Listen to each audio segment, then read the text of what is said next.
Dumaguete. Hello, Negros Oriental. Hello, Sillimanians around the world. This is Joshua Soldivillo. And this is Ronelyn Vailoces. Welcome to Silliman.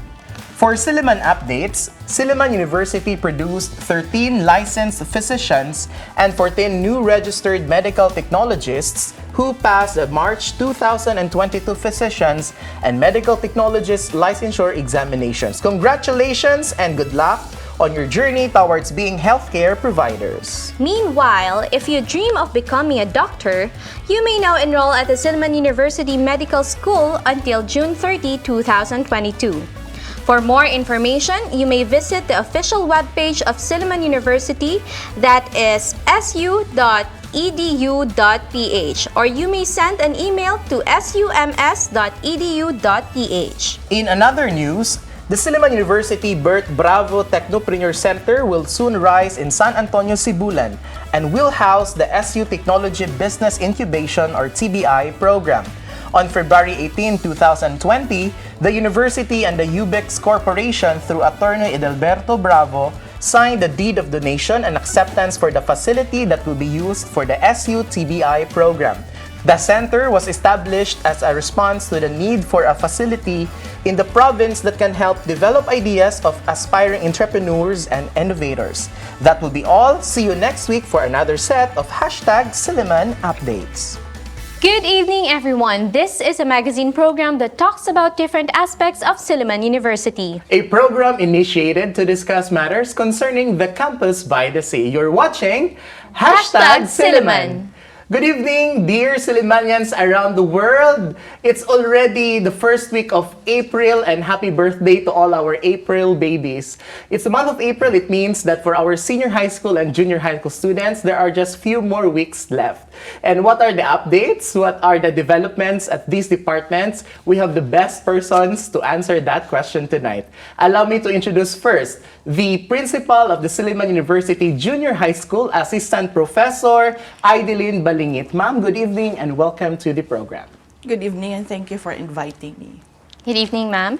And we also have one of our esteemed guests for tonight, the Assistant Principal of Silliman University Senior High School. Ladies and gentlemen, please help me welcome Assistant Professor Virgilio Larena Jr. Good evening. Good evening, sir. Last but not the least is the principal of the Silliman University Senior High School, Assistant Professor Kemmons Kilat. Sir, good evening and welcome to the program. Good evening, everyone. All right, so Ron, I'm very happy that our guests tonight are actually our educational leaders at the high school departments. Yeah, that's right, So, Josh. what is your favorite high school memory, Ron? Or what do you like about high school when you were still a student then? Hot seat, ganon. Okay.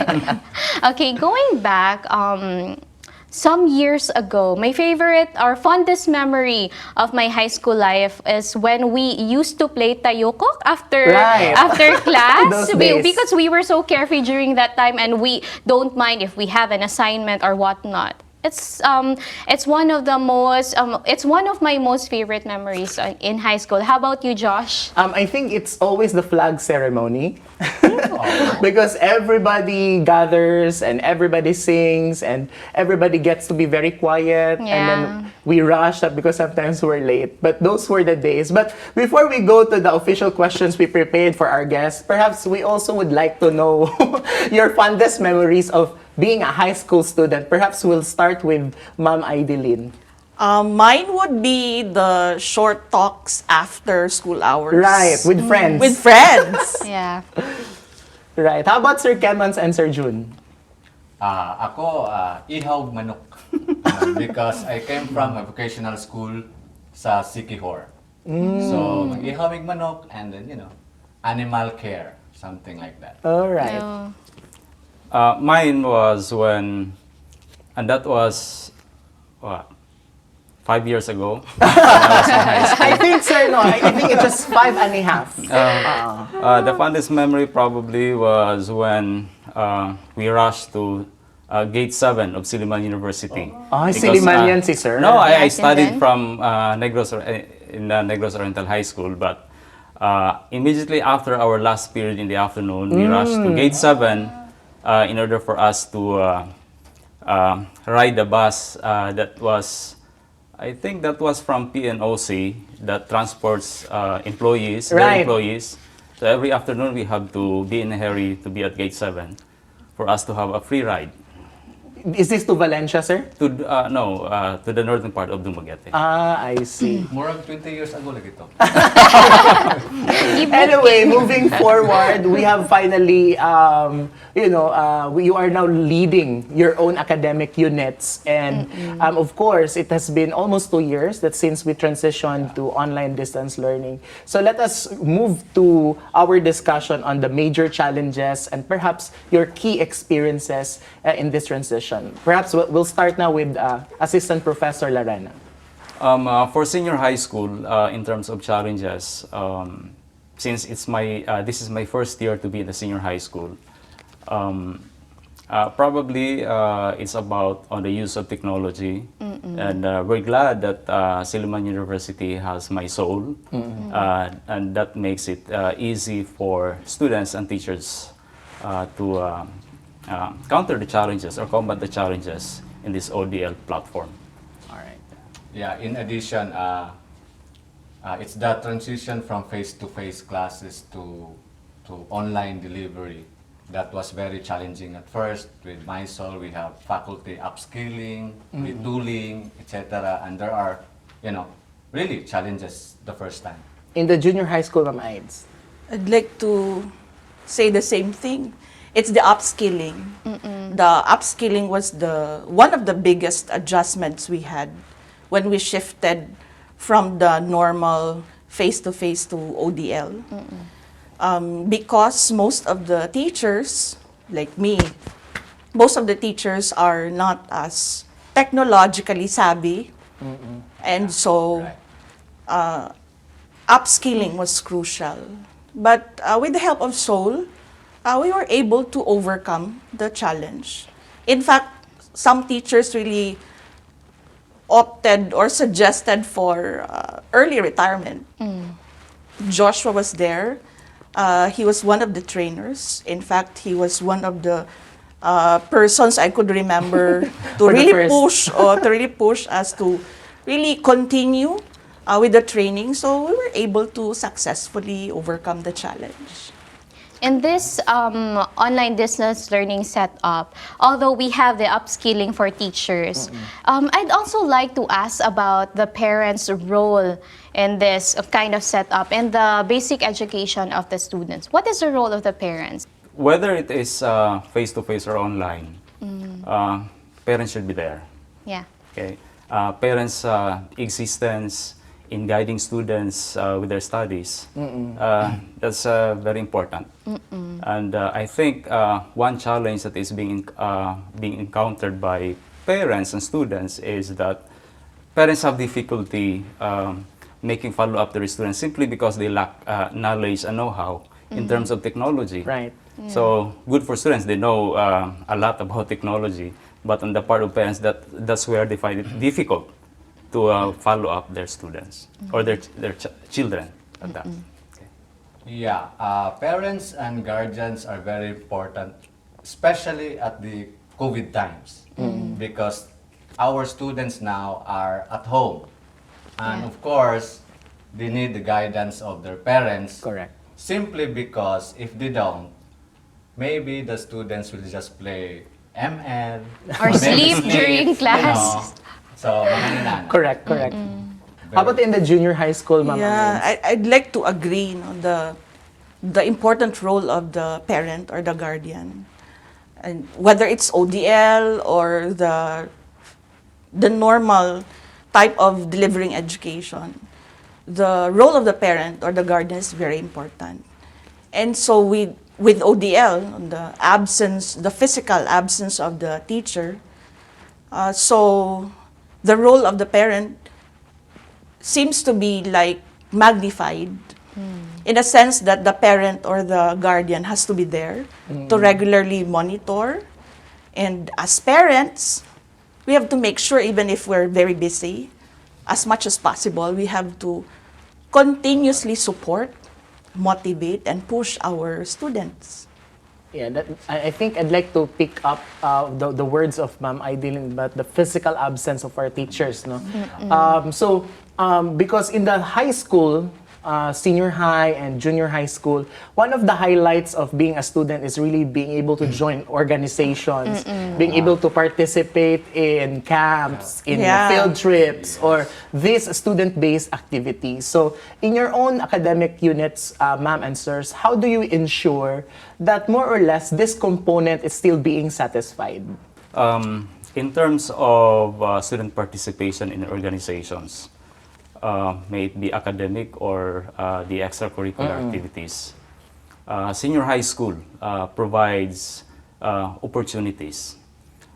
First and foremost, we have active student council who spearheads different activities where students get involved and purely online because we don't allow them to come to school. So with these activities, I think that's one thing that encourages them to continue to do their best at school, simply because there are activities provided to them that would somehow allow them to have a break for some time and then get engaged in extracurricular activities. Nice. Yeah, just to add on. This week is our screen break sa senior high school. Yes. Happy Yeah. screen break, And also, everyone! E-trams this week put, no? And I would like to commend our teachers, our faculty in senior high school because of their creativity in their subject areas, creativities and activities made by our again, I guess it's the product of the upscaling and the retraining of my soul. For junior high school, we still conduct convocations, though it has been transitioned to virtual, but there's still convocations. We still have monthly culminating activities sponsored by the different subject areas. We still have club meetings conducted online, and I'd like to believe that student council is working very well, okay, even if we are on ODL. And I'm glad that in Silliman, we don't only provide the deliveries not only for in the aspect of the classroom, but we make sure that we provide other opportunities for students to learn. You know, Josh, since we are talking about the highlights of the student life, high school life in Silliman University, I'd like to ask, you know, one of the most or look forward to activities and events in senior high school is the immersion. I'd like to ask Sir Virgilio and Sir Kemmons about how different is immersion back then and how different is it now that we have the pandemic? Correct. Ako?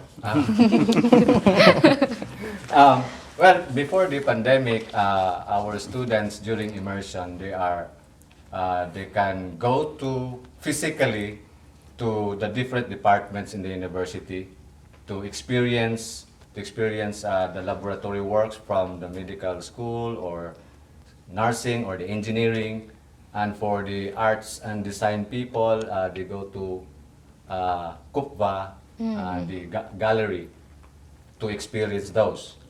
And during the COVID times, because it's quite challenging to do it physically, this time around, we let them do more research, capstone research, during the COVID times. And we are very glad that we have so many qualified faculty to handle them. Right. So, yes, And like to, answer John. to add to Sir Kemmon's statements, in relation to immersion of the senior high school through ODL, I think one of the best faculty members in the senior high school who can share about immersion is no less than Josh. Yeah, Sir Joshua. Sir Joshua So I am the Soldivillo. fourth guest tonight. All right, yeah, and I do agree, no, that despite the limitations, we are really trying to adjust and do whatever we could, no. So, Ma'am, the senior high school education leaders are being asked about immersion. I'd like to ask in the junior high school because you have also a lot of services, no, being offered to our students, and one of those is the clinic, Yeah, right? yeah. So I wonder if the clinic is still functional in these virtual times. Very much functional. When a student opens the browser, there is a virtual classroom labeled support services. And it is where the nurses would upload learning materials, including the pre-recorded videos Wow. that would discuss health issues, health and wellness. And even our faith coordinator also uploads materials through the support services virtual classroom that would also help the students. We have morning devotions before homeroom classes. So it's very well. Still functional. Yes. Wow. Because I used to go to the clinic, whenever I have my headache before. Or you just sleep there? Yeah. Yes, we sleep there because rest is part of wellness, di ba, ma'am? That's yeah, true. I agree. Lasat. There's a lot of things going on, and I can, hearing from our guests that Silliman University is really building competence, not just with its students, but also with its faculty. Now, my question for our three guests tonight, what makes Silliman education unique? Right. Sa senior high, we are very unique because we are college-like. Even in schedule, we have Monday, Thursdays, and Tuesdays, Fridays scheduled. Unlike other schools that they do it every day. Even we have no uniforms. Of course, kay COVID man. So, so unique siya in a sense that we are offering the gap between junior high school and college. Sir Larena? In addition to that, Sir Kems, and that actually makes our students ready for college. Okay, since we are offering academic tracks, students who are enrolled in ABM, Arts and Design, there's UMS as well as STEAM. They are very much ready for college, I would say. How about for the junior? What's Tatak Junior High? Yeah. ma'am? So junior high school, I think what makes it unique is the quality Christian education, as well as the environment that would allow our students, with the help of the teachers, that would allow them to express themselves and hone their individual strengths. Wow. So I think that's also very related to the whole person education of the overall university framework, no, that we are actually following. Now, Ma'am Aidelyn, Sir Kemmons, and Sir June, I think most of our viewers are really interested to know about the possibility of a face-to-face moving up ceremony for junior high and a face-to-face graduation for the senior high school department. But we will take a short break as you answer that question. We'll be right back.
Welcome back to Hashtag Silliman. Joining us still are Assistant Professor Balingit, Assistant Professor Kilat, and Assistant Professor Larena. Before we paused for a short break, we actually asked you, ma'am and sirs, about the possibility of a face-to-face moving up ceremony and a graduation. But before you answer that question, I'd like you to answer first this question, diba? So that our viewers will have to wait for that answer. Okay. So, But really, this pandemic, Sir Kemmons, Sir June, and Ma'am Aids, definitely it has taken a toll on our mental health. That's no? true. I think we felt so isolated. We really felt the social distance, as we call it.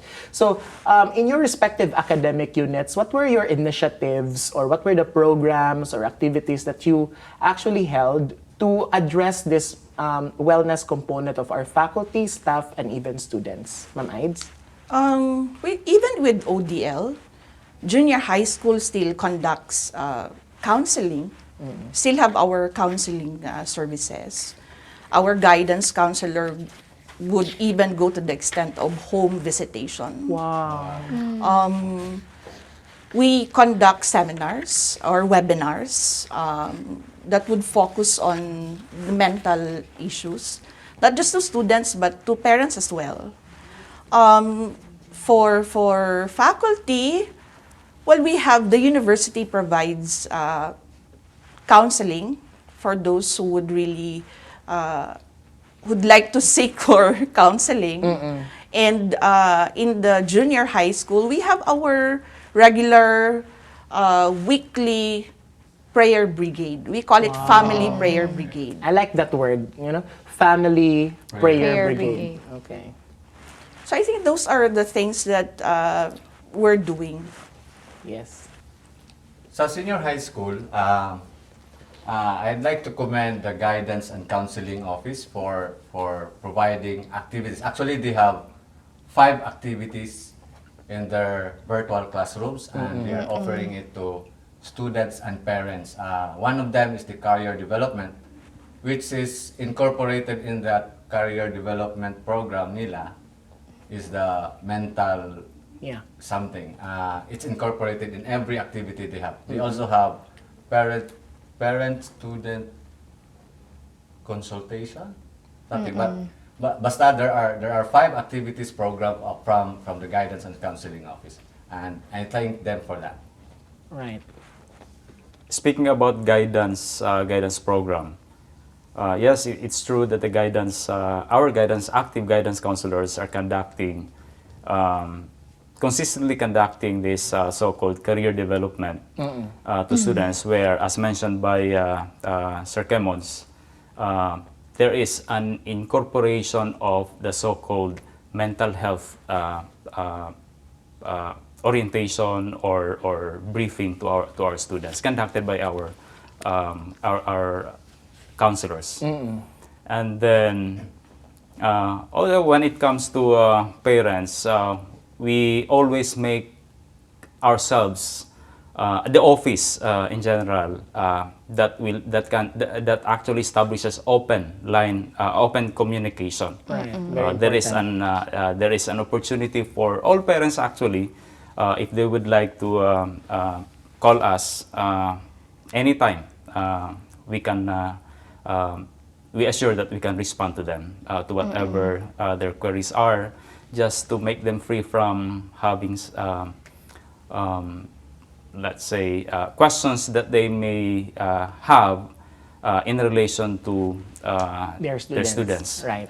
Yeah, and by the way, the guidance and counseling activities are actually regularly scheduled.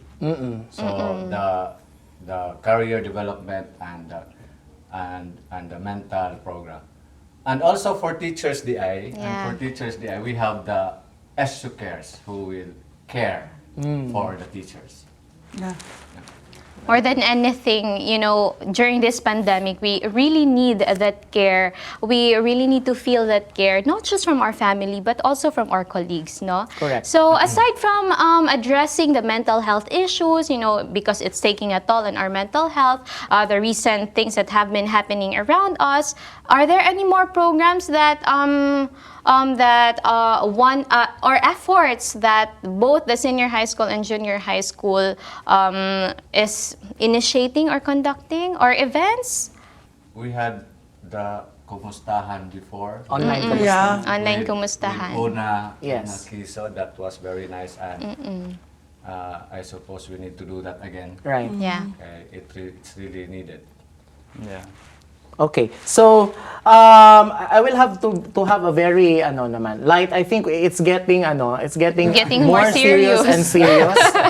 Let us break the ice. So, Ma'am Balingit, for the junior high school, I believe that you are really that's why the term that you used was family, no? So, and I'm sure by little groups you get to eat, in your little pantries or in your little faculty lounge. So right now, how do you still maintain this camaraderie between and among you, but of course still observing our health protocols? Joshua can relate to that. Because he's used to be part of the junior high school. We still have the small gatherings, the meetings, Yeah. but not as often as before. We have usually meetings are by department or by subject areas, but we make sure that we meet regularly. Our meetings shifted really from the regular face-to-face to the Zoom meetings. And so it's more of small gatherings, but we make sure that we are able to connect. Right. For Sir June and Sir Kemmons, for senior high school so far, sir, in our ODL, what is your initial evaluation about it? Like, do you think some of the practices that we're doing now are really here to stay? And then, essentially, how successful do you think is the transition so far? I believe so. I think our teachers, that includes you both, I guess that you are doing well, except for very few of our faculty are not doing that good. But mostly I can say very good. The system really helps, and the training really helps, and especially with techie people like you, the younger ones, are doing it. And I can say it stays. Yeah. How about you, Sir June? Do you think we'll be having my soul for the upcoming school years, or we'll go back to the original normal? I think even before Or the norm. pandemic, this platform was already introduced to us. Yes. So when it is widely used today, and it was also already used prior to the pandemic, so no reason for the school to stop doing it. Right. So I commend the school or the institution at large for coming up with this platform. Right. So much about the challenges and everything that has been going on inside Silliman University. I'd like to ask Ma'am Aidelyn, Sir Kemmons, and Sir Virgilio, what are the things that we should look forward in the next semester or next months? And allow me to add that final question. What is the possibility, what are the odds that we're going to have a face-to-face moving up ceremony and a face-to-face graduation, sirs? Maybe we'll start with the junior high school. My answer would be yes. If DepEd and IATF would allow us, then we'll go with the limited face-to-face moving up ceremony. Oh, hopefully, no, we don't have any significant surge with our Yes. cases, no. So everything really is wrapped with prayers Yeah. right now. Yeah. How about for the senior high, sir? Correct. Yeah, I would say 80-90% it will push through. We will have limited face-to-face graduation ceremony. But we are now, it's in the works, it's already up there, but we are now complying with the requirements with the DepEd. And mind you, the DepEd requirements are very much more challenging than the CHED requirements. Yeah. So I think it's also their place to really make sure, no, the safety and of course the health, no, of our students. So I think we have already asked our questions. So perhaps you'd like to promote some of your important and upcoming activities in your respective academic units. And is enrollment, enlisting already going on in your respective departments? Let's start with Sir June. For senior high school, we are still in the process of applying for limited face-to-face graduation. And we're looking forward for the approval of the regional office to conduct such event. And then in preparation for next school year, we're excited to actually meet our students, hopefully, on face-to-face. Hopefully. We welcome them here in the university, in particular senior high school department. And I'm sure they will also be excited to see where the senior high school building is. The university is very much busy. Very busy preparing for that beautiful site of the department, and looking forward to. I hope with Sir Kemmons and the faculty members, the staff, and our beloved students. Wow. By Sir, then, Sir Kemmons, do we already have a name for our building? Still Silliman University Senior High School. Okay. I was about to suggest my name. Soldivillo Hall. Soldivillo Hall. Maybe you will have a door. Or a toilet. Anyway, sir, yes, we'd like to add something. Yeah, they are working overtime in our building, sir. So we're looking forward to it. We are actually now accepting initial enrollment online, and our regular enrollment will be around second week of June, official Okay. enrollment period. Yes. Pohon. Yeah, so those who are interested to be part of the Silliman University Senior High School family, enlist now. Yeah. Right, thank you, Sir Kemmons. So how about in the junior high school department, Ma'am Aids, what is your timeline? Currently, we are accepting applicants, though most of the applications are sent through email. And we are also currently refining our guidelines for admission. Right. But we are continuously accepting applicants. All right, so I think all the information that you need are found in our Silliman University website. That is www.su.edu.ph. So, so much for the things that is all about Silliman. Let's have fun and let's play with this fast talk. You don't have to think about this one. You just have to answer the word that you feel like it. All right. So we'll start with Ma'am Aidelyn, to Sir Kemmons, then Sir June. Okay. Ma'am Aidelyn, whiteboard or blue screen? Blue screen. Blue screen. Whiteboard. whiteboard. Okay. Okay, for this one, Ma'am Aidelyn, PowerPoint or Blackboard? Blackboard. Blackboard. Sir Kemmons, screen break or founders? Screen break. Sir Virgilio, Parada Silimaniana or Buglasan Festival? Parada Sillimaniana. Of Ma'am course. Aids, is it Yes. the SU gym or the loose auditorium? I would say the loose auditorium. Yes. Aircon. Sir Jim Kemmons. Jim kay Sir Kems. This one, Founders Day or Intramurals? Intramurals. Sir June, morning or night? Morning. Ma'am Aidelyn, early bird or night owl? Early bird. Sir Kemmons, cheese bread or baked siopaw? Cheese bread. Cheese bread. Yeah. Loyal tayo dyan. Loyal. Sir Larena, Silliman Church or Silliman Hall? Silliman Church. Okay. Ma'am Aidelyn, the most beautiful part of Silliman University? You mean the campus? Yes, in the campus. I would say Silliman Hall. Silliman Hall.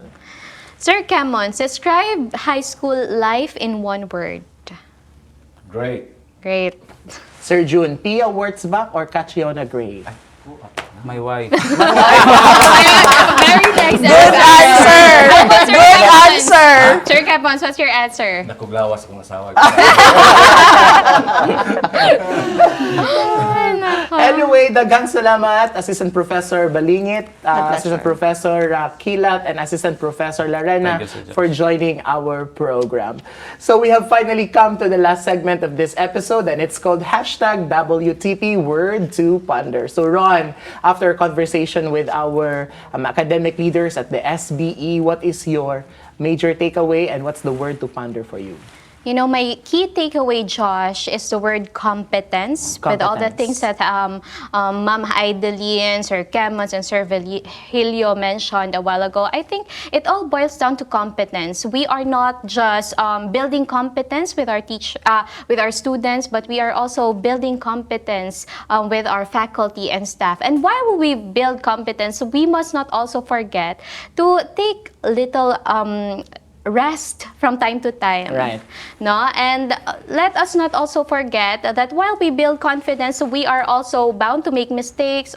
Sometimes we also fail, but let us also remember that we are all a work in progress. Right. How about you, Josh? I think my word to ponder for this episode, it would be memories, right? High school. So, yes, especially this is in a high school setup, and I think it's such a big responsibility for our educational leaders to really set the best memories that they could give, that they could provide, that our students will be talking 10 years, 50 years from now in their reunions. And I think that's really the highlight and brand of Silliman, that we really provide memories that are so fun to remember, memories that will really compel you to be generous, memories that will compel you to be a better person. Amen.